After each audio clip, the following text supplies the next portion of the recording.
Daniel, ¿qué otros países intervienen en el conflicto del Medio Oriente? Bueno, ya vimos que este conflicto en Siria está sobre todo actuando con mucha fuerza Irán y Arabia Saudita. También interviene Turquía, que es una potencia emergente, hoy día más islámica que antes porque se ha dejado de lado el Estado laico y ha vuelto a gobernar un gobernante islámico en Turquía. Ellos intervienen en parte del norte de Siria.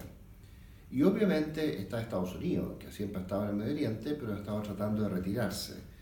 Después de que no logró controlar Irak, y ha tenido en cierto modo cierto fracaso, y no logró controlar la situación en Siria, ellos lo que querían era votar al gobierno de Bashar al-Assad.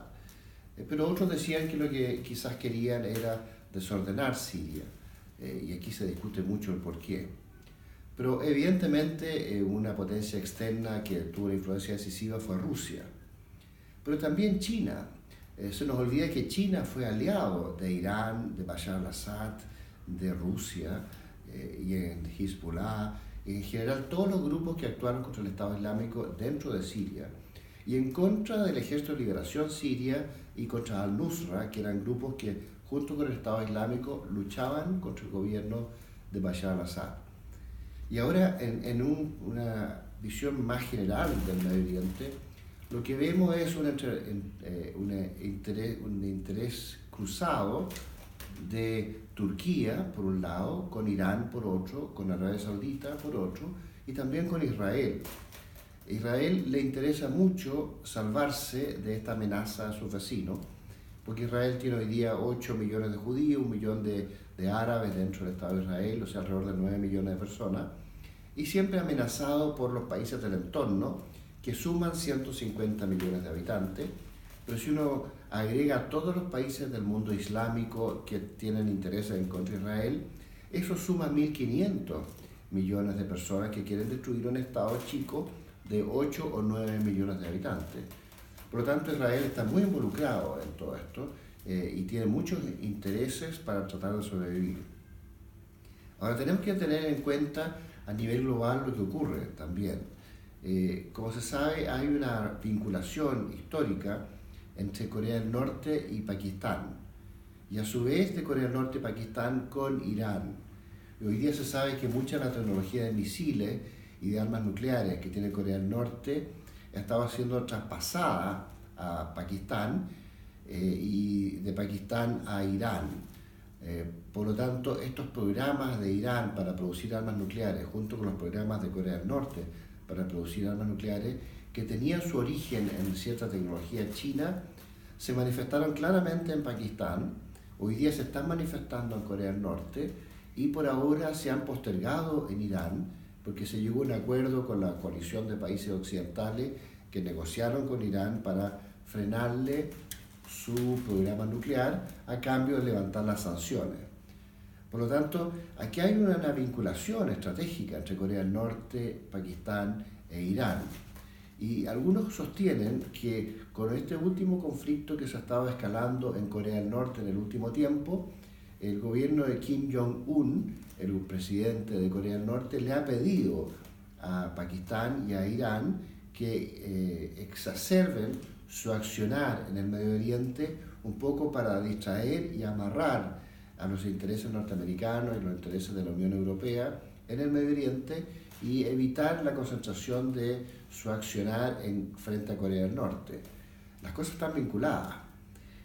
No sabemos bien cómo y tenemos que estar atentos a ver cómo evoluciona esto. Pero lo que sí sabemos es que se ha ido escalando este conflicto entre Arabia Saudita e Irán a través de Yemen, a través de Bahrein, de Qatar, de Irak, de Siria y del Líbano con el Hezbollah. A todo esto tenemos que agregar Turquía. Turquía, como hemos dicho antes, es un estado que se ha ido alejando de la Unión Europea. Todavía está en la OTAN, pero probablemente en algún momento va a terminar saliendo de la OTAN porque se ha convertido en un estado islámico distinto a los intereses que tienen los países de la OTAN en general y con una agenda propia. Una agenda propia que se traduce en que ellos quieren volver a intervenir en el Medio Oriente, quieren ser una potencia hegemónica. Para eso van a tener que competir con Irán, van a tener que competir con Arabia Saudita, quizás incluso en el futuro van a tener que competir con Israel, van a tratar de influir en el gobierno de Bashar al-Assad, que aparentemente va a seguir en el poder, y va a tener que incluso confrontarse con Irán. Ahora, los turcos tienen un vínculo histórico con Azerbaiyán, que está en el Cáucaso, que es una zona que la podemos mostrar aquí en el mapa. Ustedes ven a Turquía acá, este es el Cáucaso, y Azerbaiyán está en este sector de aquí. Es una zona llena de petróleo que le interesaría mucho a Turquía tener vínculo. Y además de Azerbaiyán están los países del Asia Central, que son todos primos hermanos de los turcos. Y ahora que Turquía vuelve al Islam y vuelve a una militancia religiosa, no laica, como la que había establecido el régimen de Atatürk desde el año 1922 en adelante, que fue un régimen que llevó a Turquía a acercarse a Occidente y un poco a desligarse del Islam. Pero ahora que Turquía vuelve al Islam, le vuelve a interesar su hegemonía en el Medio Oriente y le vuelve a interesar su vinculación con sus primos hermanos en el Cáucaso y en el centro de Asia. Ahora, ¿cuáles son los primos hermanos turcos del centro de Asia que le interesan? Desde luego, Turkmenistán.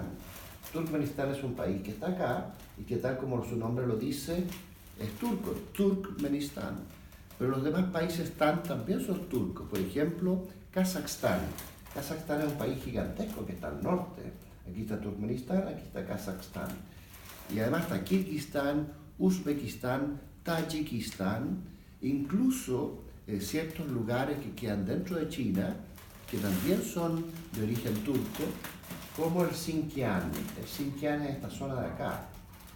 Aquí está el Tíbet y aquí está el Xinjiang. Y esta es una zona que es parte del imperialismo chino, porque los chinos estaban siempre acá.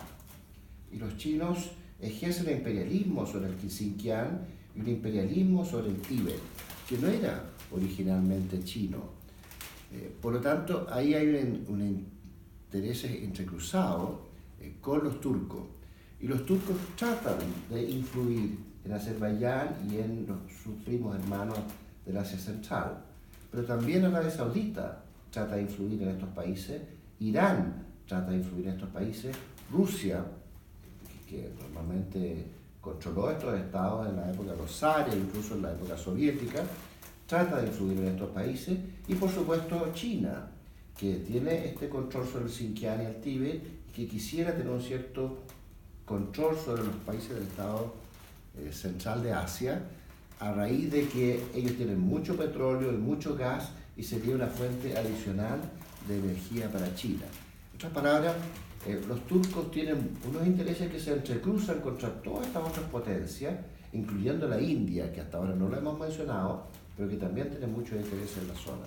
Y por supuesto la superpotencia dominante, que es Estados Unidos, la Unión Europea, todo está entrecruzado. Por lo tanto, es muy complejo lo que está desarrollando Turquía como proyecto de ahora en adelante, y lo trata de hacer con mucha prudencia, porque si bien es un país muy poderoso y económicamente muy exitoso, sabe que su poder es limitado frente a Estados Unidos, frente a Rusia, frente a China, frente a la India, frente a la Unión Europea.